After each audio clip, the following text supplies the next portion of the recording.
Hello YouTube, Film Buff 06 here, and as part of Sherlock week on Who Addicts Reviews, I'm going to do a special review of the fantastic finale to Series 1, The Great Game, which was initially broadcast on BBC One on the 8th of August 2010, written by Mark Gatiss, directed by Paul McGuigan, and was actually the very first episode to be produced after the BBC accepted the series, which was subsequently filmed in reverse order because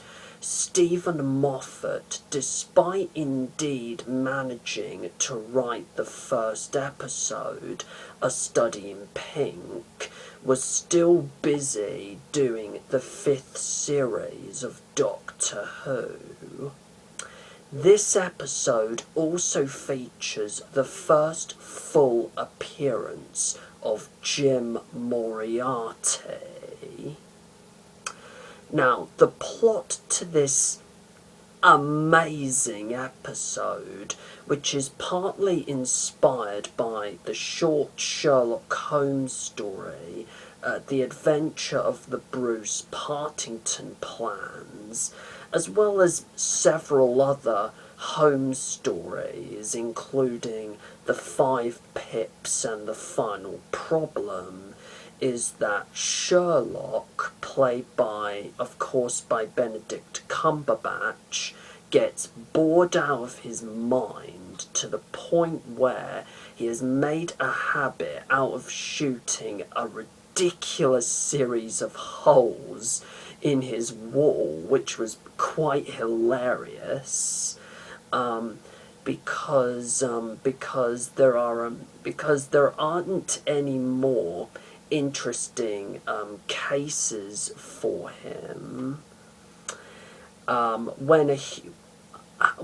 Luckily, when a huge bomb explosion suddenly blasts through 221B Baker Street, Sherlock becomes obviously excited enough to solve this case, where the bomber intends to kidnap innocent people and force these hostages to make these mobile phone calls to Sherlock while having bombs strapped to them, suicide bomber style, saying that he has to solve one case after another within a given number of hours, for if he fails, the victim or victims will die by exploding. Obviously, get blown up, so to speak. Along the way, Sherlock's brother, Mycroft, played by Mark Gatiss, gives him and his loyal companion, John Watson, played of course by Martin Freeman, another case involving the murder of a civil servant, as well as the theft of special missile plans embedded within this memory stick.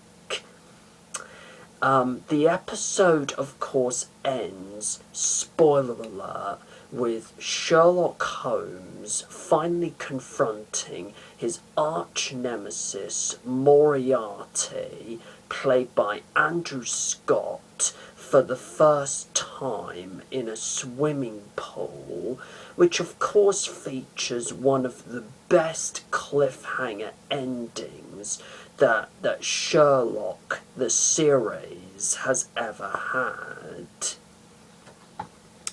Now, what did I think of The Great Game? It was frickin' awesome. words cannot fully express how utterly speechless I am with the way this story was told. It was thrilling, it was exciting, it left me on the edge of my seat the whole entire time, and I was never bored at any point because the story went by at such an unbelievably quick pace.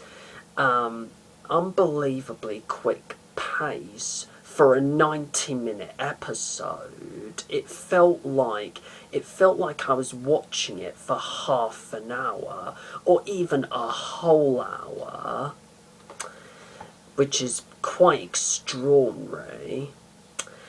Also, Mark Gatiss's script is just incredibly well written, and it seamlessly integrates a whole series of crucial plot elements, of course, from different Sherlock Holmes stories, as I've already said, into one huge, ambitious narrative.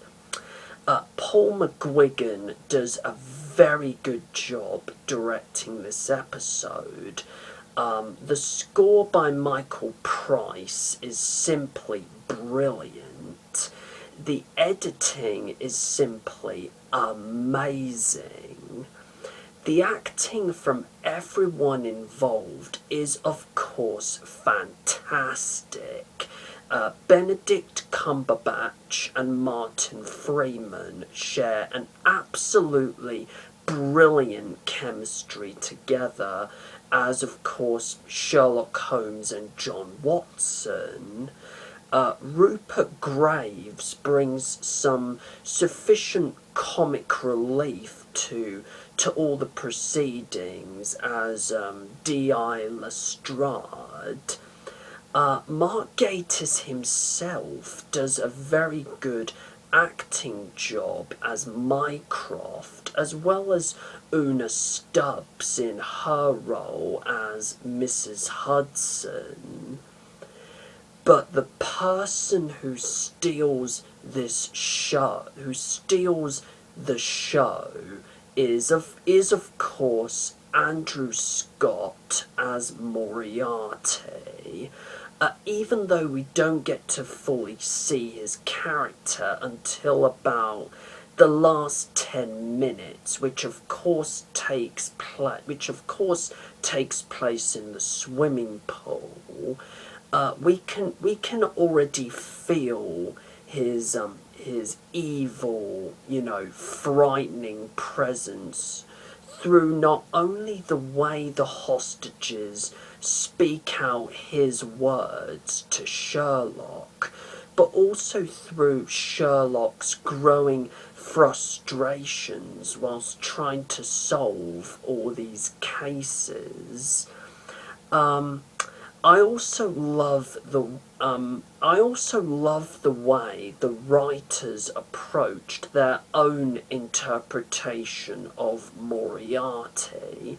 He is quite clearly a genetic splice between Christian Bale as Patrick Bateman from American Psycho, Javier Bardem as Silver from Skyfall, and Heath Ledger's Joker from The Dark Knight, complete with the flamboyant personality of John Sims Master, of course from Doctor Who.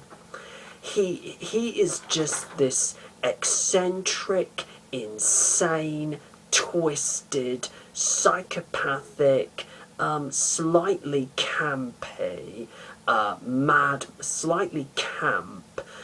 madman with only one intention, and one intention only, and that is to toy with Sherlock's special deductive abilities for as long as humanly possible, and ultimately destroy him. And Andrew Scott does such an amazing job with his portrayal of Moriarty. Just no wonder why he won a BAFTA for this performance. He was simply amazing. Now, my only now, if I do have any complaints with with this episode, I have only one, and it is with the the sequence where Sherlock and John have to fight the golem in the in the planetarium. In my opinion, that scene felt a little bit out of place, only a little bit out of place. It was as if Gatiss went on a little bit of a tangent whilst writing that scene, but maybe that's just me. Other than that, this episode was just fantastic, and it brilliantly ended the first series of Sherlock on a high, and for that, Mr. Gatiss, I applaud you, man. Very well done. My rating for the great game is going to be 9 out of 10. Not quite a 10 out of 10, but a 9 out of 10. It's but a 9 out of 10. Now, feel free to leave a comment in the section below and let me know your thoughts on the great game. Plus, feel free to subscribe to my own channel, Film Buffo 6, as well as not only the official Who Addicts Reviews channel, but also their official website on We Don't Care What You Think, Doctor Who is Epic. Stay tuned for tomorrow's video, in which Matthew Rowney is going to be discussing whether Mark Gatiss and Stephen Moffat truly belong in Doctor Who or Sherlock. Do take care, everyone, and the game is almost over.